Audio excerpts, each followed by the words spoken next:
Chers amis, nous aurions dû nous retrouver aujourd'hui, le dimanche 10 janvier, à Montmarault, pour ce temps traditionnel des vœux du diocèse. Une rencontre où nous faisons la belle expérience d'une église diocésaine rassemblée, où nous prenons le temps d'évoquer les projets qui manifestent la vitalité de nos paroisses, de nos services pastoraux et de nos mouvements. Une rencontre où nous nous souhaitons d'être toujours plus adaptés à notre mission et à l'écoute de l'Esprit Saint. L'épidémie de Covid-19 n'aura pas permis ce temps de rassemblement, mais cela ne nous empêche pas de nous porter les uns les autres dans la prière et de partager aujourd'hui quelques aspirations plus essentielles pour notre diocèse. Notre souhait commun et partagé par tous est de voir enfin l'épidémie prendre fin grâce au vaccin, aux précautions que nous prenons depuis de longs mois, ainsi qu'au dévouement et à la compétence des soignants que je tiens particulièrement à remercier. J'exprime toute ma gratitude. Cette période a profondément bouleversé nos habitudes, elle nous a contraints dans nos relations sociales et elle a profondément fragilisé de nombreux acteurs économiques de notre territoire. Sortir de ce temps difficile invite alors à prendre profondément conscience que tout est lié, comme l'écrit le pape François dans son encyclique Laudato Si, et que nous ne pouvons vivre comme si rien ne s'était passé. Car si les confinements nous ont nécessairement isolés, ils nous ont aussi permis d'envisager de nouveaux liens. Nombreuses sont les familles qui ont choisi de se retrouver régulièrement devant leurs ordinateurs pour des temps de visioconférence, grands-parents avec enfants et petits-enfants. Des plus jeunes ont pris le temps aussi de prendre soin des aînés en leur proposant leur aide, notamment pour leurs courses. Et nombreuses ont été les paroisses inventives, permettant par de petites vidéos, des enseignements en ligne, des courriers hebdomadaires adressés à tous, des commentaires de la parole de Dieu et tant d'autres initiatives, de rejoindre les chrétiens de notre diocèse. Il me semble que ce sont ainsi tissées de nouvelles solidarités qui sont appelées à se poursuivre. Ainsi, 2021 sera, nous l'espérons tous, non seulement l'occasion de nous retrouver dans nos paroisses, nos groupes habituels et dans nos mouvements, mais aussi permettra de prendre le temps de percevoir comment notre Église diocésaine peut être toujours plus attentive à l'autre. Notre projet diocésain, Amis dans le Seigneur, n'en demeure que plus actuel. Car être ami, c'est avoir le désir de tisser du lien, de prendre du temps pour l'autre, d'être attentif à l'autre, pour manifester que l'autre compte. Le pape François, dans son encyclique sur l'amitié sociale, Fratelli Tutti, invite les femmes et les hommes de bonne volonté à prendre conscience du caractère vital des liens que nous tissons ensemble. Il écrit « Si nous ne parvenons pas à retrouver la passion partagée pour une communauté d'appartenance et de solidarité, à laquelle nous consacrerons du temps, des efforts et des biens, l'illusion collective qui nous berce tombera de manière déplorable et laissera beaucoup de personnes en proie à la nausée et au vide. » L'année 2021, je vous l'annonce, comme un scoop, devrait être marquée par l'arrivée d'un nouvel évêque pour le diocèse de Moulins. Ces prochaines semaines ou prochains mois doivent permettre de continuer à faire grandir notre attente de celui qui tient au milieu de nous la place du Christ, le bon pasteur. Nous percevons combien l'évêque est le garant de la communion dans un diocèse, combien il est celui qui oriente les actions pastorales pour que l'évangile y soit annoncé partout, combien il est celui qui prend soin de tout son troupeau. Pour l'accueillir au mieux, nous poursuivons ce que nous avons entamé depuis plusieurs années.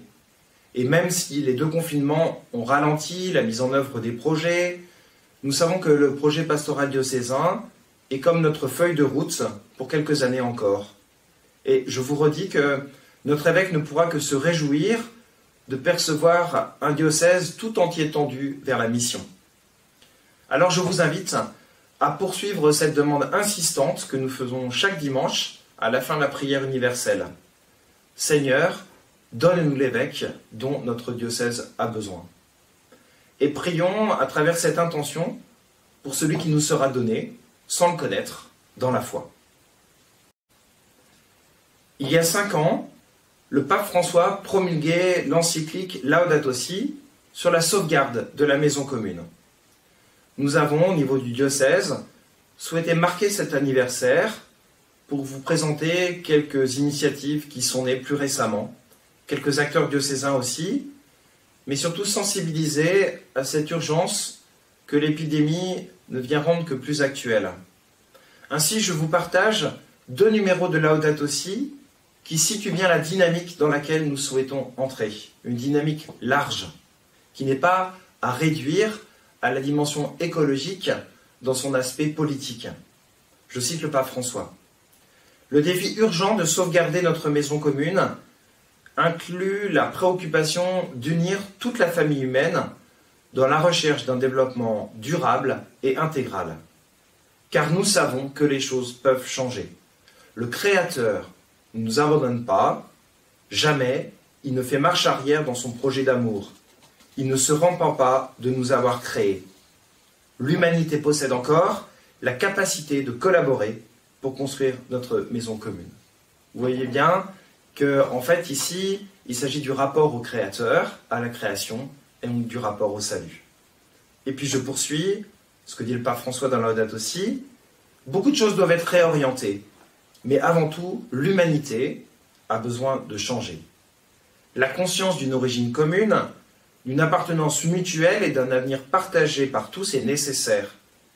Cette conscience fondamentale permettrait le développement de nouvelles convictions, attitudes et formes de vie. Ainsi, un grand défi culturel, spirituel et éducatif qui supposera de longs processus de régénération est mis en évidence. Avec le groupe de travail diocésain Église Verte, nous continuons à réfléchir aux modalités de mise en œuvre de Laudato Si. Les équipes d'animation paroissiale se retrouveront à la fin du mois de janvier pour un temps de travail accompagné par une équipe du Collège des Bernardins de Paris. Lors du pèlerinage de Souvigny, des 1er et 2 mai, nous accueillerons Monseigneur Bruno-Marie Dufay, secrétaire du Dicaster, pour le service du développement humain intégral.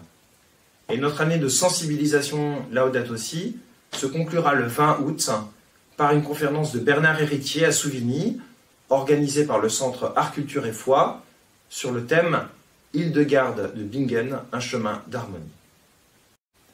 Enfin, notre Église diocésaine n'est pas isolée. Elle est bien en lien avec l'Église universelle et elle accueille comme stimulantes les 2 orientations que donne le Saint-Père. D'abord, une année Saint-Joseph qui a débuté le 8 décembre 2020 et s'achèvera le 8 décembre 2021. La pandémie de Covid-19, écrit le pape, nous fait comprendre l'importance des personnes ordinaires, celles qui, éloignées des projecteurs, font preuve de patience, insufflent l'espérance et veillent à créer une vraie co-responsabilité.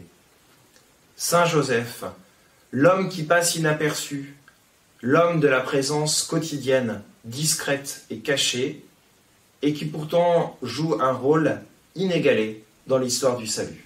Et nous verrons comment nous pourrons, dans notre diocèse, mettre en œuvre cette année Saint-Joseph. Et puis le pape François nous donne aussi une année de la famille, pour le 5e anniversaire d'Amoris Laetitia, qui s'étendra, elle, du 16 mars 2021 au 26 juin 2022. Le Dicaster pour les laïcs, la famille et la vie a ainsi publié 12 propositions que les paroisses seront chargées de mettre en œuvre.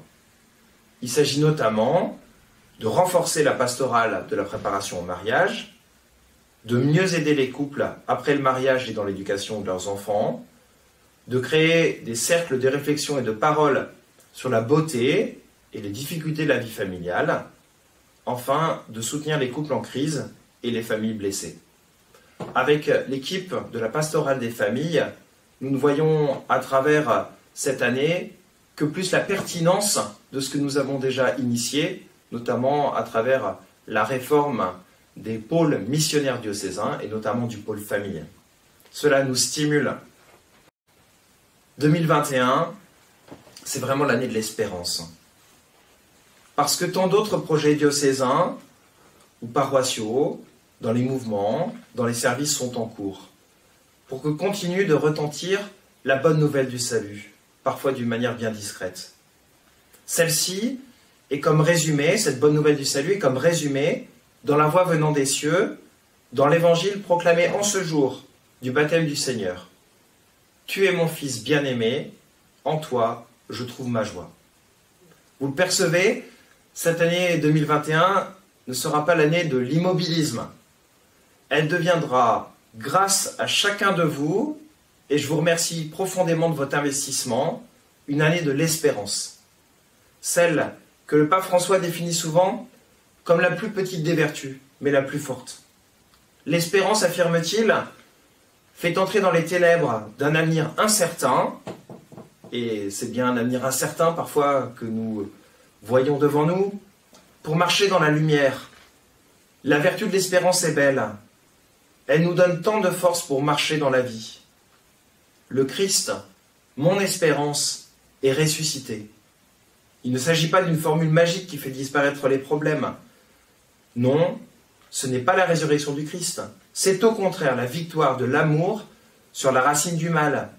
Une victoire qui ne contourne pas la souffrance et la mort, mais les traverse en ouvrant une route vers l'abîme, transformant le mal en bien, la marque exclusive de la puissance de Dieu. C'est une année de l'espérance que nous souhaitons vivre tous ensemble, qui nous ouvre à cette lumière du salut. À chacun et à chacune, je souhaite une très belle année 2021.